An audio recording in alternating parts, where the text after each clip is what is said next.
నువ్వు భోజనం ముట్టుకొనే లేదు.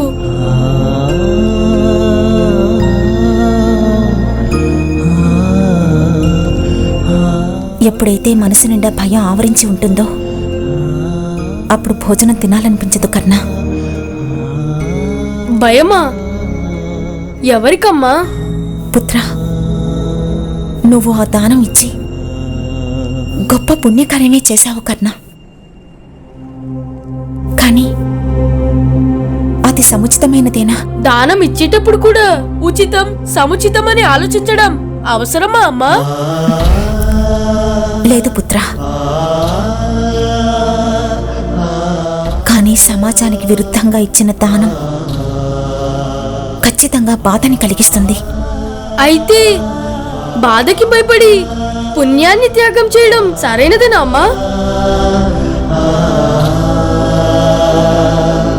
నీ ప్రశ్నకు సమాధానం నా దగ్గర లేదు పుత్ర.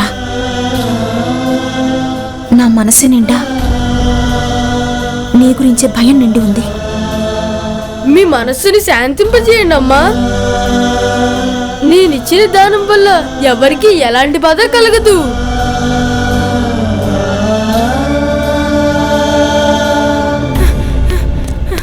పదండి సోదరా, హస్తినాపురం రాజకుమారుడు జన్మించాడు. మహారాజు గారు ఉత్సవాలు జరిపించమని ఆదేశమిచ్చారు.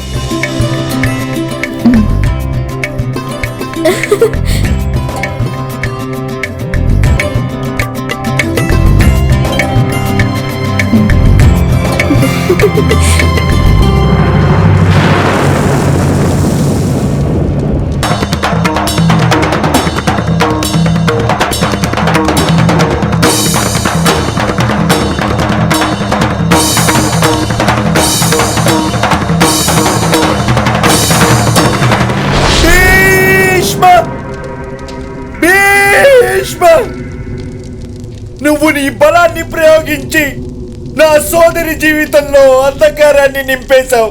ఇప్పుడు నేను నా కుట్రతో హస్తినాపురం భాగ్యంలో అంధకారాన్ని నింపేస్తాను.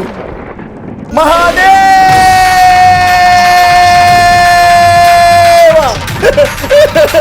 మహాదేవ మహాదేవ మహాదేవ తదిన తదిన తదిన. గాంధార రాజా శకుని, ఓ సమస్య వచ్చి పడింది. సమస్య కాదు మదంజయ్య, ఉత్సవం ఇది ఉత్సవం. పాండురాజుకి పుత్రుడు జన్మించాడు. హస్తినాపురానికి రాజకుమారుడు జన్మించాడు.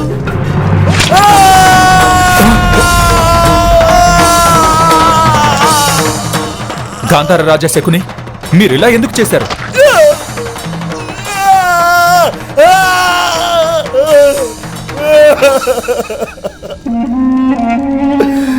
చాలా ఏళ్ల క్రితం గాంధారి వివాహ సమయంలో నన్ను నేను గాయపరుచుకున్నాను.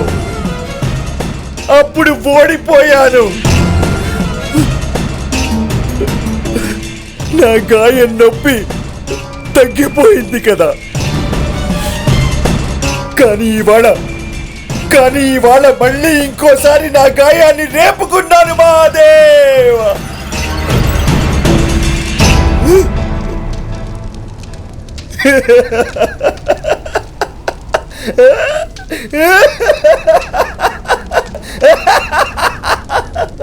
మహాదేవ, నువ్వు నా సోదరికి వరం ఇచ్చావు కదా మహాదేవ. ఆ వరం ఏమైంది? ఎక్కడున్నారు నా సోదరి నూర్గురు పుత్రులు? పాండురాజుకి సంతానమిచ్చి నువ్వు నా ఆశని బొమ్ము చేశావు మహాదేవ. యుధిష్ఠిరుడిని ప్రథమ రాకుమారుణ్ణి చేసి నువ్వు నా జీవితంలో అంధకారాన్ని నింపావు మహాదేవ. కానీ నేను కూడా క్షత్రియుడనే కదా. క్షత్రియ ధర్మాన్ని పాటించడం నాకు తెలుసు. క్షత్రియుడి కర్తవ్యం ఏమిటి? ప్రతీకారం.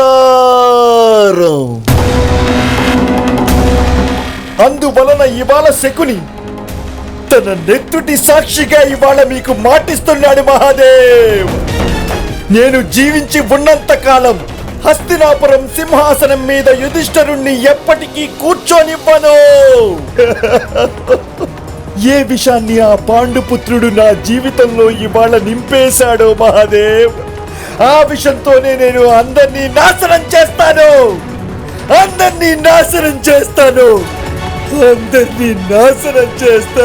మహారాజా, సిపాయిలు రండి. ఈయన్ని వెంటనే మహల్కి తీసుకెళ్ళండి. ఏ విషయాన్ని ఆ పాండుపుత్రుడు నా జీవితంలో ఇవాళ నింపేశాడో మహాదేవ్, ఆ విషయంతోనే నేను అందరినీ నాశనం చేస్తాను. పద ఉద్యాక్ష. కానీ గాంధారరాజు శకుని తను నాకు నా క్షత్రియ ధర్మాన్ని గుర్తు చేశాడు. ప్రతీకారం. ఆ బాలుడి కారణంగా నా జీవితంలో విషం నిండింది. మహాదేవుడి మీద ఆన. ఇప్పుడు తన కారణంగా సామాజిక జీవనంలో నేను విషాన్ని నింపుతాను.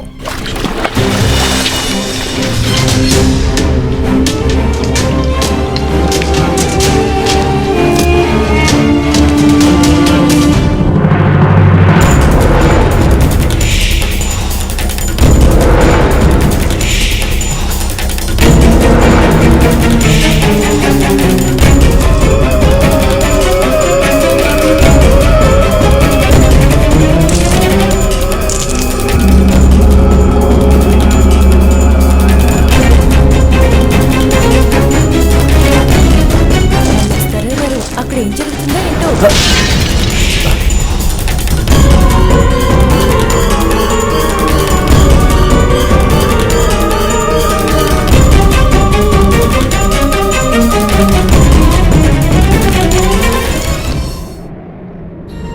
నువ్వు బుద్ధిశాలివి, వీళ్ళందరిలాగా మూర్ఖుడివి కాదు. సరే, నువ్వు నన్ను నీ సేనలో సైనికుడిగా చేర్చుకో. తప్పకుండా. అతిరథ పుత్ర కర్ణ, ఏ బావినైతే నువ్వు దానం చేశావో దాంట్లో విషముంది.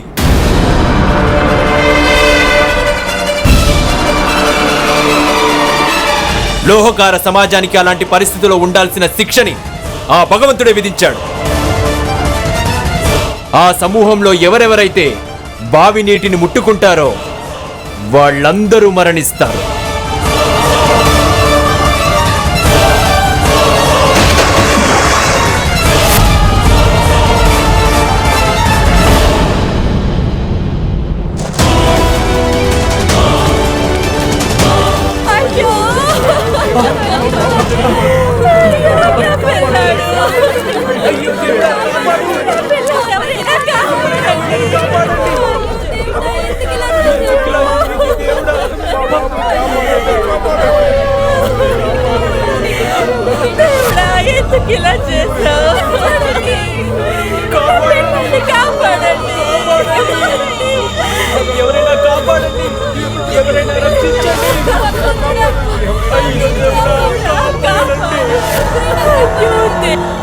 ఇదంతా ఎలా జరిగింది? ఆ జలలో నిజంగానే విషం ఉంటే మరి నేనెందుకు చచ్చిపోలేదు?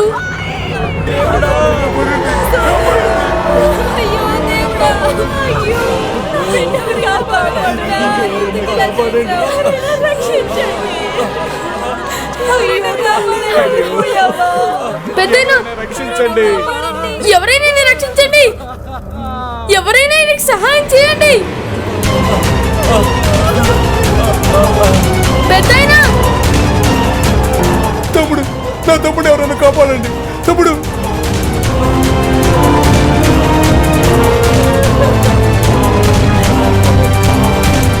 పెద్దయినా పెద్దయినా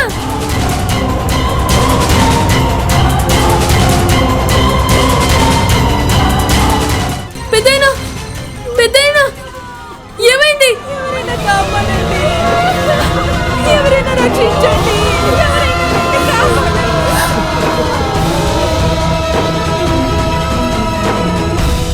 మీరిచ్చిన దానం వల్ల ఇలా జరగడం ఎలా సాధ్యమవుతుంది? యక్షరాజా, వీళ్ళకి మీరే సహాయం చేయాలి.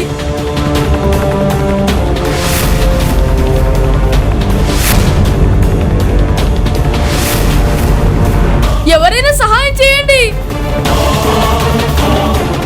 ఎవరైనా సహాయం చేయండి. బాగుంది.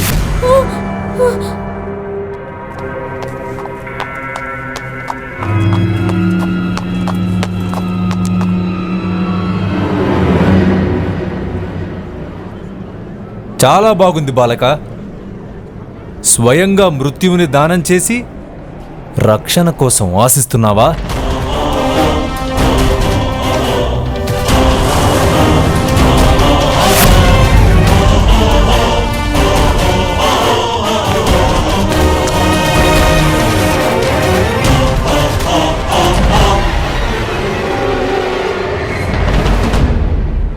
నాన్నగారు, నాన్నగారు, నాన్నగారు, అమ్మా, పెద్ద నాన్నగారు. సోదర కర్ణుడు లోహకారులకు బావిని దానంగా ఇచ్చాడు కదా, అందులో విషం ఉందంట నాన్నగారు.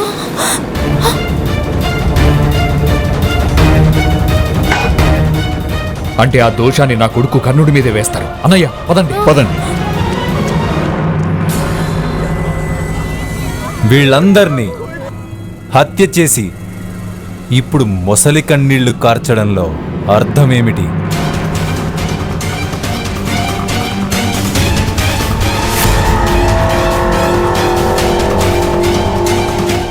లేదు, నేను వీళ్ళని హత్య చేయలేదు. నిజంగా నువ్వు ఈ దుర్మార్గం చేస్తుంటే ఇప్పుడు మేము నిన్ను ప్రాణాలతో వదిలిపెట్టాం.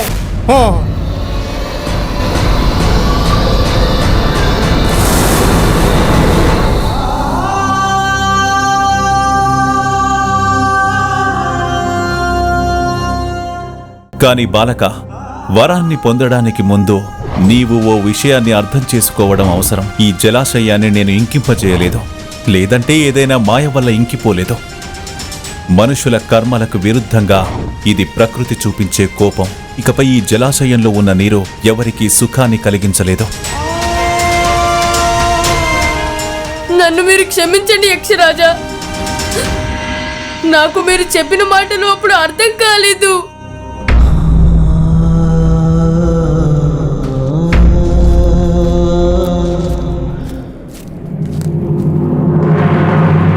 వాడిని కొట్టండి.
ఆగండి.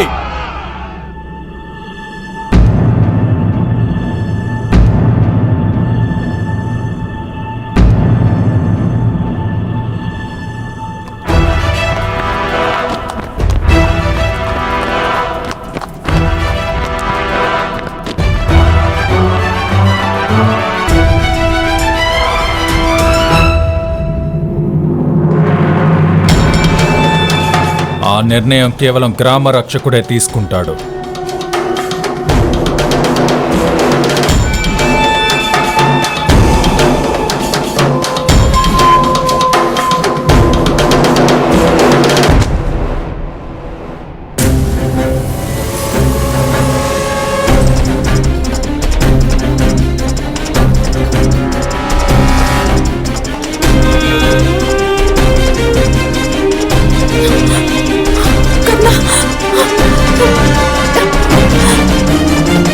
మహాశయ, మహాశయ రక్షించండి,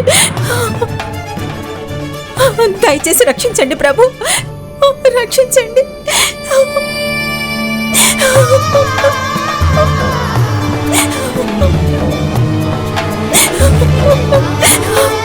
రక్షించండి. లేదు, వాడు ఆ బావి జలంలో విషం కలిపాడు. దానికి న్యాయం మేం చేస్తాం.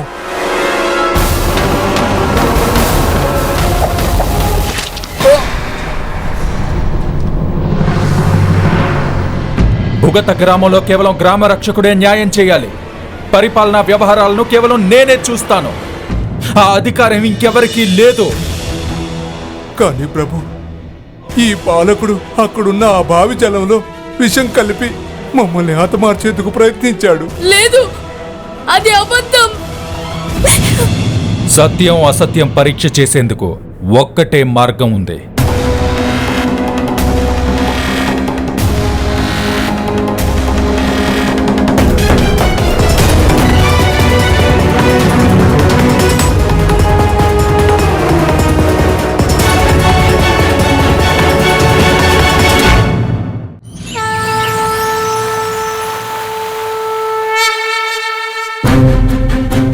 అన్నయ్య పాండురాజు సందేశం ఏమంటే హస్తినాపురానికి అదృష్టం పట్టింది.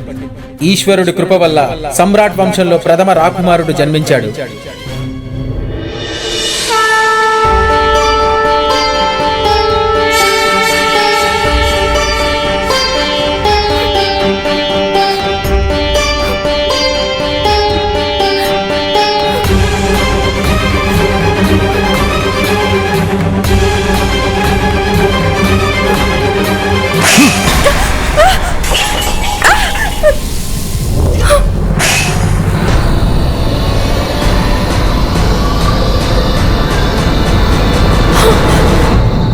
ఒక రాణి కర్తవ్యం ఏంటంటే సింహాసనానికి ఉత్తరాధికారిని ఇవ్వడం.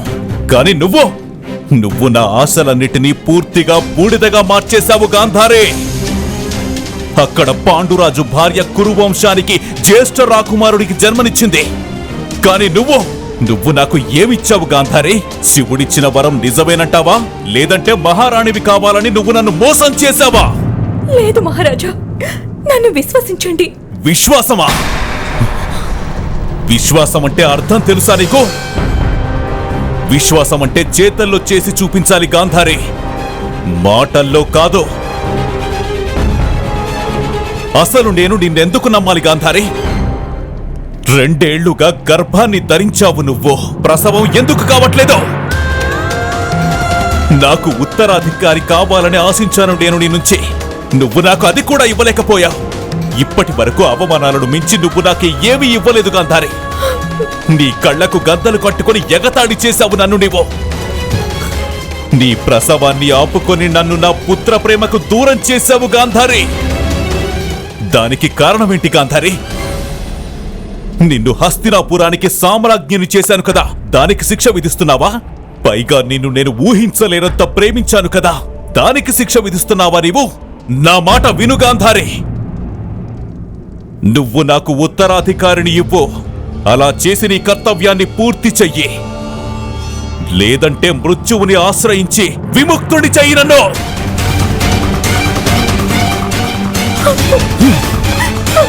ప్రభు ప్రభు ప్రభు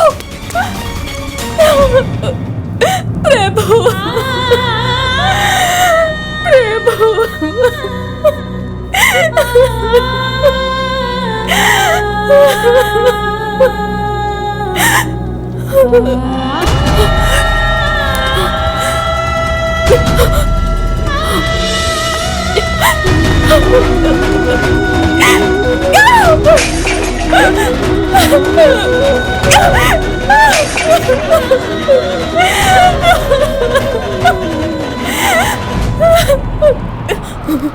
నా గర్భంలో ఉన్న నువ్వెవరు? నువ్వెందుకు జన్మించడం లేదు? ఎందుకని జన్మించడానికి ముందే నీ తల్లితో శత్రుత్వం తెచ్చుకున్నావు నువ్వు?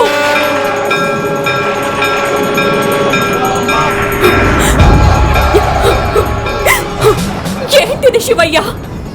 నువ్వు నిజంగా నాకు వరమిచ్చావా లేక శాపమా? నువ్విచ్చిన వరాన్ని ఎందుకని నిజం చేయడం లేదో చెప్పు నాకు. ఇప్పటికైనా నా పుత్రుడు జన్మించేలా చెయ్యి భగవంతుడా. నా గర్భమే నా ప్రాణాలకి భారంగా మారింది. నాకు పుత్రుడు జన్మించేలా చూడు స్వామి. ప్రసవమైనా కానివ్వు, లేదంటే నాకు ఈ జీవితం నుంచి విముక్తినైనా ప్రసాదించు.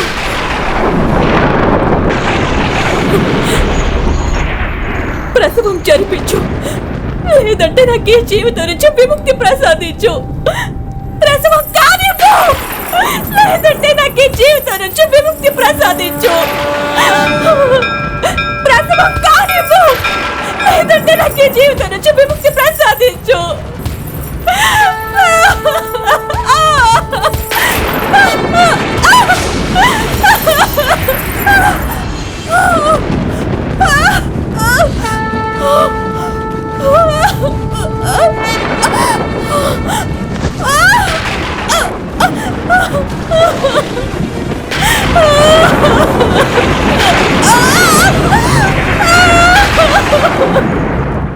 సూతపుత్ర కర్ణ, నేను నిన్న ఆఖరిసారిగా అడుగుతున్నాను, చెప్పు, నిజంగా నువ్వు ఆ బావిలో విషం కలిపావా? లేదు. ఈ మరిగే నూనెలో నీ చేతులు పెట్టు. ఒకవేళ నీ చేతులు కాలిపోతే అప్పుడు నీకు అసత్యమాడినందుకు దండన విధిస్తాను.